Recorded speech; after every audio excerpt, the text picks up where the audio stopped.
So thanks for joining us on our webinar, Guest Intervention Strategies. It's being presented by Jim Staples from J.B.S. Professional Services. My name's Dan Newcomb. Our company is Atlantic License Brokers. And oftentimes I attend the violations hearings at the City of Boston on Tuesdays. And it's amazing the amount of violations that occur and that people are getting cited for, and oftentimes it's the same repeat offenders over and over. In these uncertain times, your customers and staff need and expect that restaurant and bar owners provide a safe, worry-free environment for them to go in and relax and spend their money. So over the years that I've been in the restaurant business and as a broker, we've established some great relationships with partners that offer great information. They're really unbelievable resources, and we're going to try and present as many of those over the coming months as we can. We partner with some of the best, and be working with them to get you, the operator, more information because our best client is someone that's fully informed and educated. So I'm happy to introduce Jim Staples, J.B.S. Services. He's one of our strategic partners. Jim and Janet are experts when it comes to alcohol service training. We've been planning on doing a seminar together since the late fall is when we first talked about it, but they've been so busy. They work with national chains, regional chains, independent operators. They work with a lot of city and towns, whether it's with the police departments or the licensing boards doing training and helping them do better at their job.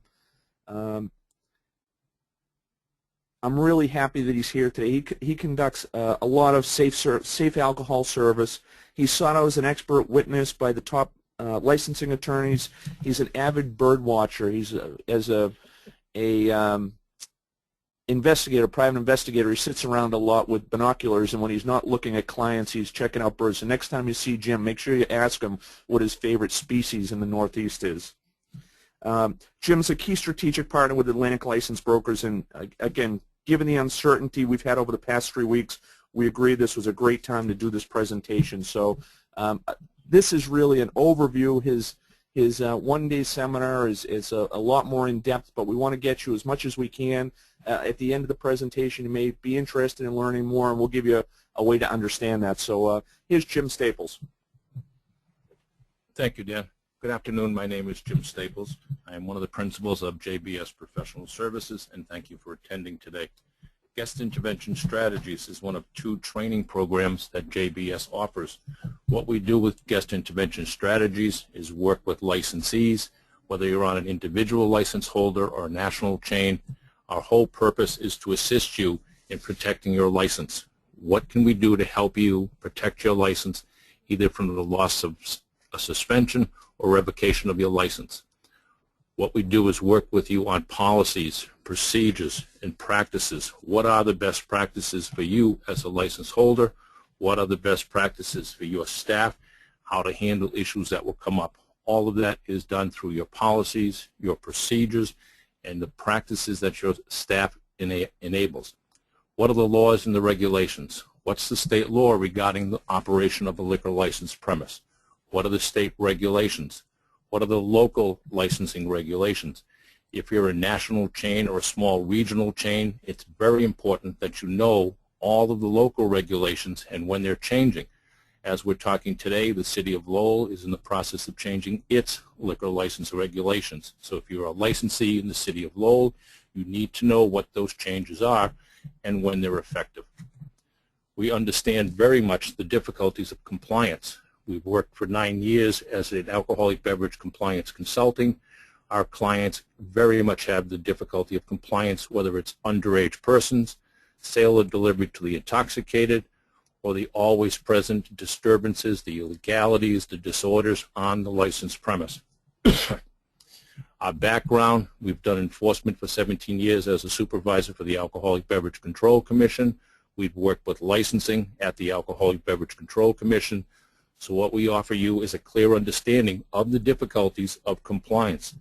There are issues that we've seen while doing enforcement for the ABCC where a wait staff handles a situation very well right at the beginning, an intoxicated person comes on the premise, they immediately shut him off, they get distracted, and within a few moments the intoxicated person obtains an alcoholic beverage from someone else, and the licensee is found in violation of sale or delivery to an intoxicated person.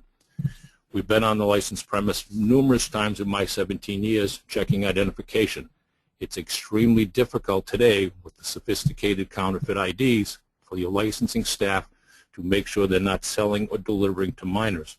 I have personally witnessed a table of young ladies from a local college area in the bar with very good counterfeit IDs, all in the same name. Their pictures, all in the same state licenses, all in the same name. So we do understand that what we offer you is our experience in helping you comply with the alcoholic beverage laws. What is the purpose of guest intervention strategies and our consulting service?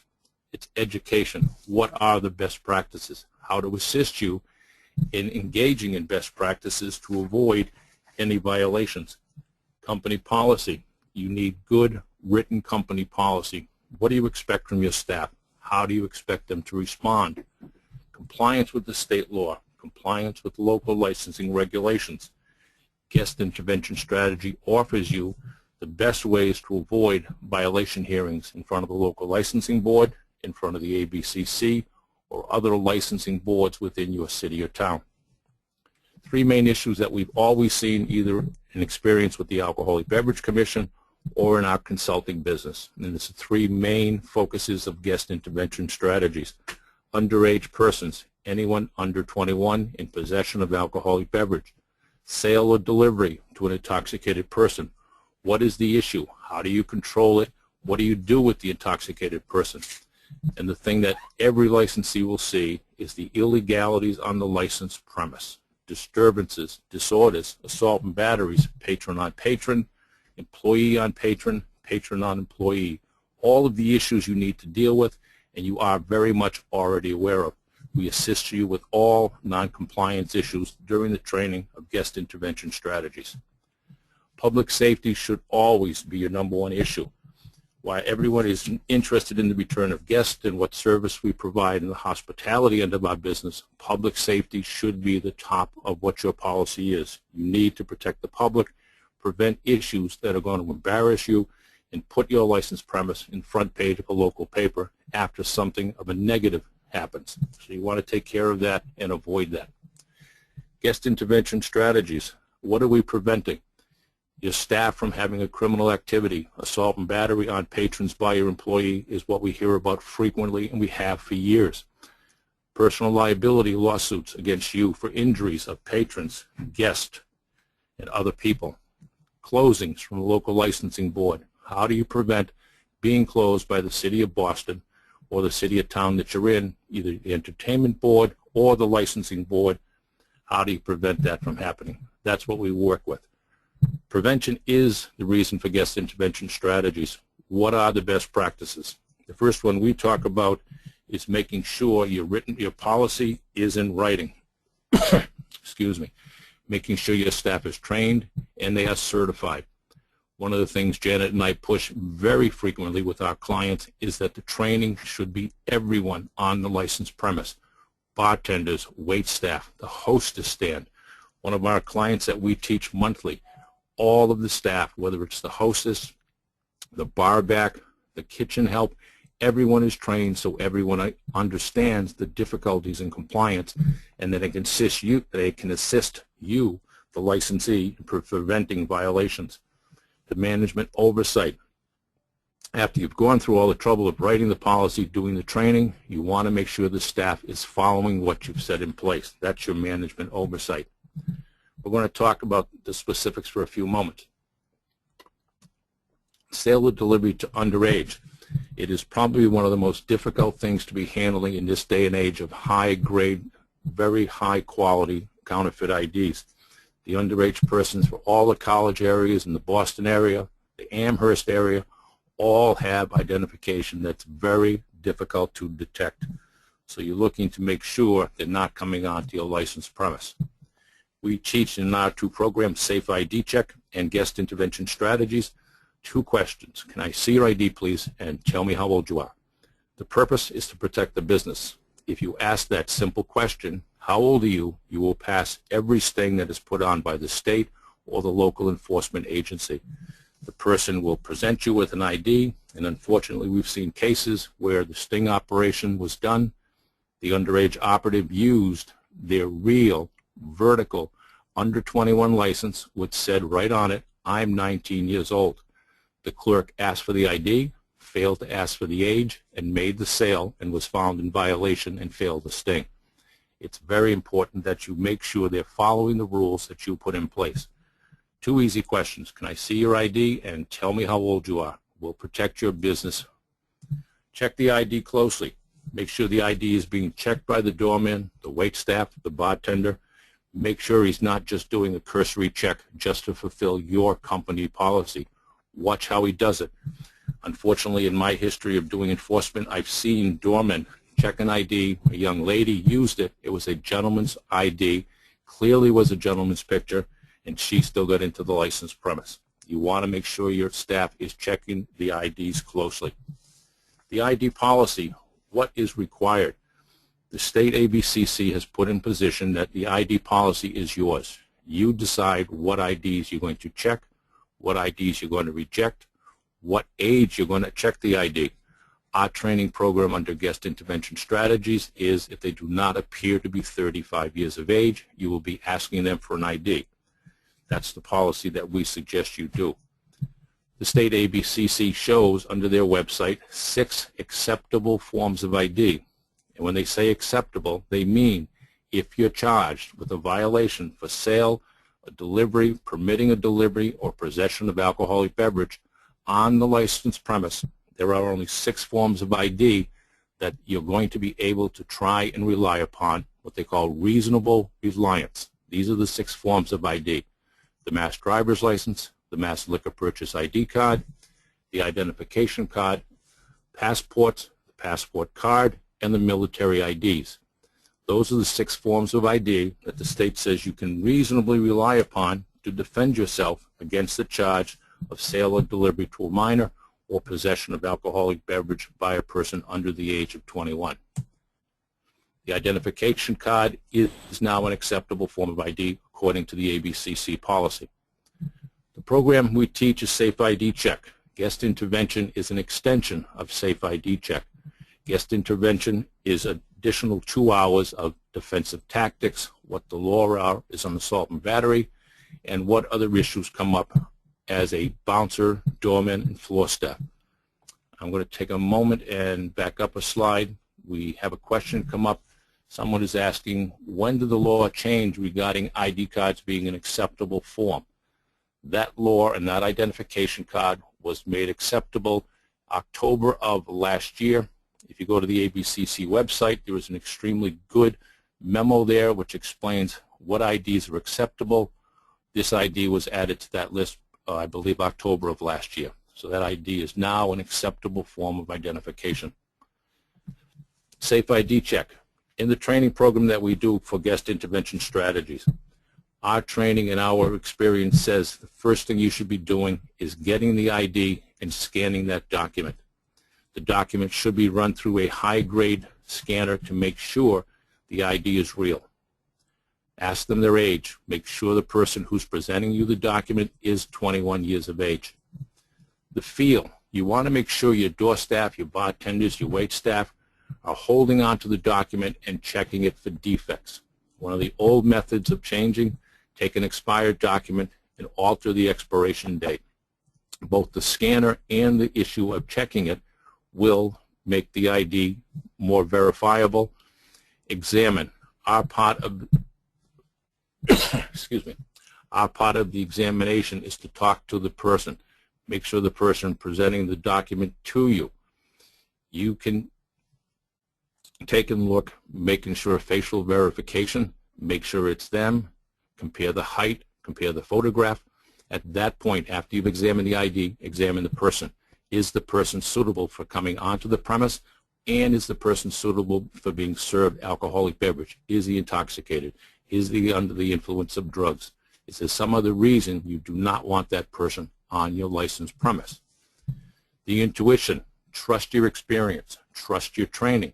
The training that we do is, if you're not comfortable with the ID, you don't make the sale. It's a very easy way to not have problems on the licensed premise. That's when you make the decision. Now decide if you're making a sale or a delivery. That is the Safe ID Check program. We've got another question that has popped up. The question is, this is a vacation area. Can we not serve individuals from another state? If we go back in the presentation, the ID policy for your licensed premise is up to you. What you want to accept is up to you. If you want to not accept other states, that's up to you. If you want to accept them, you do so at your own risk. Again, if you're charged with a violation of sale or delivery to a minor, and the document that you relied upon was an out-of-state license, the ABCC policy is they will not accept that document as a reasonable defense. So that is up to you. Because you're a vacation area, Cape Cod area, whether you're in the Western Mass in the snow area or you're in the Boston area, you have to make a decision what IDs we're accepting. So yes, you can serve anyone based upon the IDs that you're comfortable with and your policy allows. One of the things in advanced ID detection is the scanner that we recommend. We have, for the last 9 years, recommended 3 or 4 different types of ID scanners based upon the change and based upon the issue of a company called IDchief.com issuing licenses from 20 different states that were counterfeit. Everyone in the Boston area has should have advanced ID detection scanners. Reason being, all of the other scanners will tell you the document is real when in fact it is fake. ID Chief has counterfeited the barcode and the mag strip, and they will go through most scanners and come up as real documents. Categories of fraudulent IDs, the counterfeit. The biggest counterfeit, as we said, in the area of Boston is IDchief.com. That website had been up for about 2 years before they were finally shut down, and they produced tens of thousands of IDs, and we see them all the time with our clients. That's the counterfeit. The altered, you will occasionally see an altered license where they've changed the expiration date or done something else to do it and tampered with a real document. The imposter is another definite issue for you to be aware of. Is the person standing in front of me actually the person whose document it is? It is extremely easy for a 19-year-old person to get his 21-year-old brother to get a good duplicate, not a duplicate, to get another real license. Then both of them have an authentic document, and the 19-year-old is being the imposter using his older brother's license. Security features, a good part of the training both with Safe ID Check, but more intensely with guest intervention strategies. What are the security features you should be looking for on the Massachusetts licenses and other states if your policy is to accept other states? Massachusetts has a number of security features that we teach to your staff. They have the ultraviolet security features. They have microprint all over the new license, microprint all over the old style license, the 2 examples that are up on your screen. Those are the 2 styles of licenses currently in circulation. The new license has laser perforation security features. There's a lot of things that your staff can check to ensure the licenses they're looking at are real. The new license on the left, which is the light green one, has been counterfeited. One of the examples we've used and been very happy it happened is one of the gentlemen who took our course found one of these months after the young man started using it in the Boston area, and he was caught solely because the bouncer had taken the class and the document did not have the proper security features on it. One of the things that we always cover is the Doorman. Checking your IDs is an extremely good practice. It keeps the underage kids out, and it keeps out aggressive or unruly patrons before they come onto your licensed premise. One of the things we want to make sure, the doorman does not count as the ultimate ID checker. If the doorman checks an ID and makes a mistake and lets somebody underage in, the server serves that person without checking the ID. You are in violation if you're caught. The ID check done by the doorman does not count at the time of the violation. We're going to talk about the next issue, which is very important because of all the issues, public safety, liability, and everything else that comes up. Let me back up for 1 second. There is a question the licensee was asking the question, it is my policy that the doorman alone checks the IDs. After the doorman checks the ID, no one else checks the ID inside. That would be a problem if you're caught selling and delivering to a minor and you're charged with the violation. The server must have been the one who checked the ID. Chapter 138, Section 69, sale or delivery to intoxicated persons. One of the problems with the business we're all in is that too much consumption of the product is going to create this issue, sale or delivery to intoxicated person. Your policies, your procedures, and your practice should be to know when to stop the sale and when to take action. You should clearly make it a policy when the person is being shut off. You make arrangements to immediately remove them from the licensed premise, whether it's a friend driving them home, getting a cab, or in the extreme case, because you cannot get any other solution, calling the police to deal with the issue. You do not want the person continuing to consume alcoholic beverage on the licensed premise.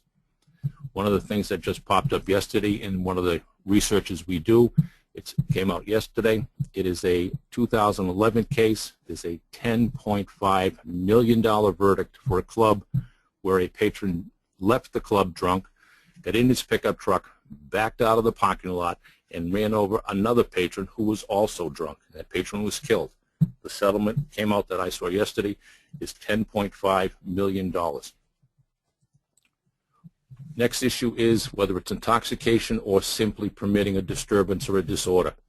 The licensee is required to not permit any illegality on the licensed premise, no disorder, any type of unruly patron. You must be dealing with them. It does not matter if the licensee is there or not. It has to be taken care of.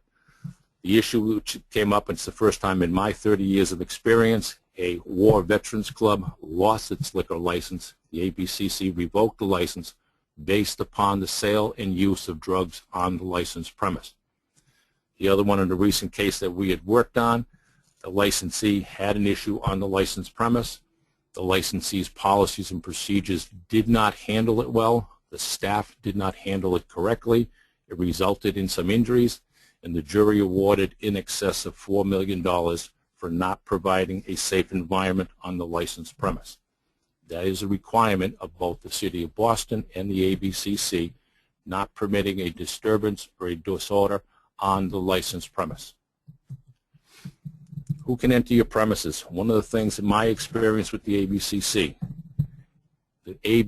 investigators, the Boston police investigators, agents of any local licensing board may enter the premises at any time to a certain manner in which you are conducting your business.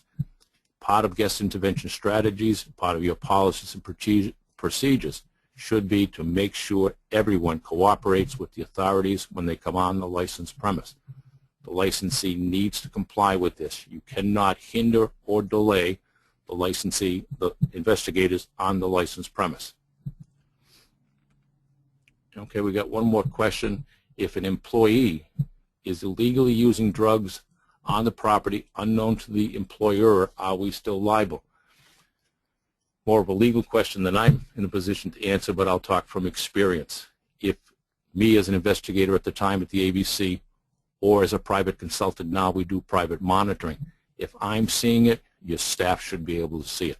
If it's happening in the back room, in the back bathroom, and you have no knowledge of it, it may not be an issue, but it is always an issue if someone else can see it or the ABC or the other inspector can find it.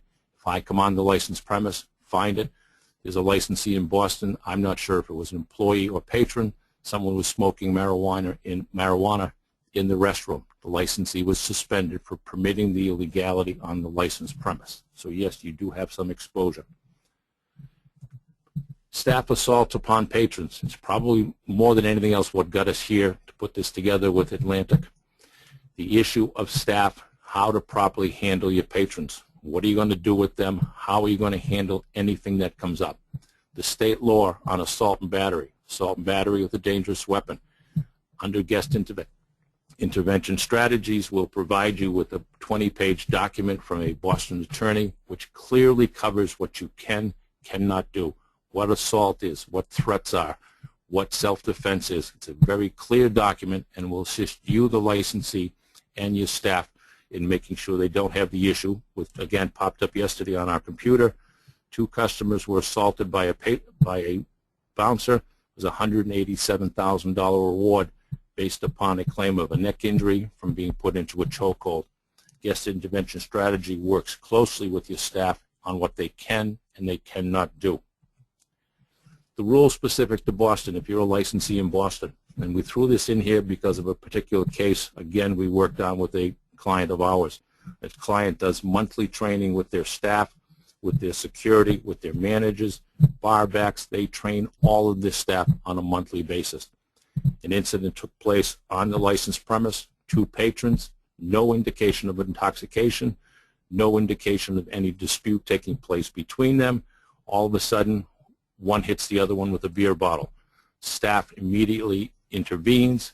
There is physical contact to stop the continued assault. The licensee is brought before the board, and no violation is found. No violation is based upon their training, what actually took place. They did not permit the illegality. The assault and battery took place, and the licensee handled it properly. That's what guest intervention strategies will do for you. We get into a number of other technical things as we're doing the training. Cover charge. What is the cover charge? How do you have to post a sign? What receipts you have to be giving to everyone? And the issue that I've never seen anybody do is to actually keep the receipts on the licensed premise for 2 years. Prohibited practices. Excuse me. There's a number of issues. We all know them as happy hours. Under the regulations, they're known as prohibited practices. No 2-for-1s, no changing the prices. If you are an on-premise Section 12 operator, you have the same prices from Sunday when you open till Saturday night when you close. No games involving alcoholic beverage, beer pong. Even if you get created, the recent decision out of Boston and the ABCC, they decided to do it as water pong. It is still a violation because it is a game involving alcoholic beverage. Legal hours of operation. The old days back when I had originally started working in the alcoholic beverage field, working at a licensed premise, the bars closed at 2, the help drank till 4:30 or 5 o'clock in the morning. It doesn't happen anymore because it's not permitted. No one should be consuming alcoholic beverage after the legal hour. Fairly new thing is the crowd manager. Public safety, again, being the #1 issue. Everyone should be aware. Check with the fire department, the fire chief, the fire and superintendent for the city or town you're with. What are the requirements for you, the licensed premise operator, when it comes to crowd management? You have to have a certain number of certified crowd managers on duty at all times if the requirement is there for you. The form has to be filled out before you open every day, before your function takes place. The issues you need to cover. Overcrowding is clearly one of the most difficult you're going to have. It is extremely difficult to keep a good head count, but that's what's required. Blocked egress. You want to make sure the fire exits are not blocked from the front or the back. Janet and I, like we said, we do monitoring for private clients. One of the first things we check is outside. At a big event, something's taking place, the outside exits will be blocked by cars from employees who don't want to run into the rain from the parking lot. So they're all blocked up against the back exits. The overcrowding. The scenario I always use, you have to watch room by room, what are the numbers. If my patio area holds 200, if my bar area holds 500, and I'm at maximum capacity for both, I cannot allow 200 to come into the bar area if it starts to rain or something else, because I will overcrowd the bar area. Again, overcrowding, it's a common violation and it's difficult to comply with. The last half of guest intervention strategies is defensive tactics and role plays. We will spend 1 to 2 hours with your staff, with you, working on what are the things your staff should be doing. Side stance, hands up and unfolded. One of the things we work with constantly is keeping the distance between the patron and the staff. The staff should not be getting right in patron's face. It does nothing but escalate the problem, and it's not what you're looking to do. You should be standing to the side. You should be keeping a safe distance, and you definitely should not be handling the patrons alone. The manager or other staff should be with you. How do you deal with ejection, non-admittance, and confrontations on the licensed premise? The role plays that we will put your staff through deal with all of that, how to assume a passive defensive position, how to act only in self-defense or the defense of other patrons. And clearly the issue is excessive force. Simply by the term, excessive force is never permitted. And one of the things, always remember, everything you do will be on video. Last three things we would like to cover, basically reviewing what we do with your patrons. No excessive force. Regardless of what they do, you need to de-escalate the problem. Walk them away from where the issue is. One of the techniques that I like and we teach, if you're having someone who's being aggressive, I walk over, I ask him for his ID as the bouncer. Can I recheck your ID, sir? He's likely to give it to you. I walk the ID to the front door. What is he going to do? He's following me. He wants to know where we're going. Then explain to him that he's being quietly asked to leave the premises. As your staff knows, they need to expect the unexpected. They're going to get spit on. They're going to get shoved. They're going to have to engage patrons to pull them out from fighting each other. It needs to be done in the proper fashion. What do you need to do as a manager? Make sure you've documented everything. Make sure you know who was there, get their names, times, facts, because down the road, if there's injuries, Boston Police, your local police are going to ask you what happened. You need to be able to document all of that. Make sure you have good documentation done that night. What do we offer you? What does Guest Intervention Strategies offer you? How to do things, how to get things out of the training, how to provide a safe environment for your guests and your employees, how to avoid appearing in front of the Boston Police Licensing Board, ABC, Entertainment Board. The biggest part, I think, of what we teach is best practices. What should you be doing to handle the intoxicated person? You can't simply do the old days of shut them off and shove them out the back door. You need to have good written policies and procedures on what you're doing with the intoxicated person. We've talked about earlier how to pass the compliance checks. They are very simple to pass. Make sure your staff is asking for the ID and asking the person how old they are. What does it do for you? It saves you a ton of money in fines, losing your license, being suspended for 3 days. What is the loss of 3 days of your license premise being closed? That's what we offer to you. If you're looking to follow up with us, attend one of the guest intervention strategies. We have 3 classes coming up in the next few weeks. We have 2 in May, May 11th, May 18th. The one in June is already full. The 2 classes that we haven't scheduled for May are already half full. So our suggestion is give us a call, place somebody into the class. What we're going to do at this point is going to put up a little poll. If you would take a few minutes, look at the poll, give us an idea of what you thought of the presentation. If you have any further questions, give us a call. Give Janet or I a call at J.B.S. Go to the website. There's additional information on the website. We very much appreciate your attending this, and any follow-up that you're looking for, it's here. Thank you very much for your time. Well, thanks, Jim. I think that, with the investment that you have in place in your restaurant and bar, it'd be a shame if all you need is one bad apple or one employee that's not educated to make a bad decision or not follow through on procedure, and the amount of money it costs to attend the board and defend a violation or defend a lawsuit for that matter. Jim's courses very busy. He's very people hold him in very high regard. So the reason that we wanted to put this out there is to let our customers know and our friends know that we want to see you protect yourself. We don't want to show up at the licensing board. And we had a client we were recently working with, and we showed up at the licensing board on Tuesday for violations, and we didn't know, we hadn't heard that there was a problem. We showed up and we asked him, why he was there, and he said, oh, there was a shooting outside.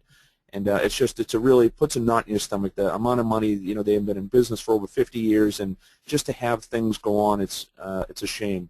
But Jim's training, they added a second class. Once we announced that we were doing the webinar, his May 11th class filled right up. He added the second class. Feel free to call our office if you have any questions. Melissa's going to send out a follow-up email with a recording of the webinar that you can forward, as well as a form that you can get some additional information on guest intervention strategies or any of the seminars that Jim and Janet do. So Thanks for being here. We're going to have, next month we'll have an additional webinar from one of our other strategic partners. We're going to try and follow up once a month with some kind of education, followed up with some kind of training. So thank you very much, and safe travels. Thanks.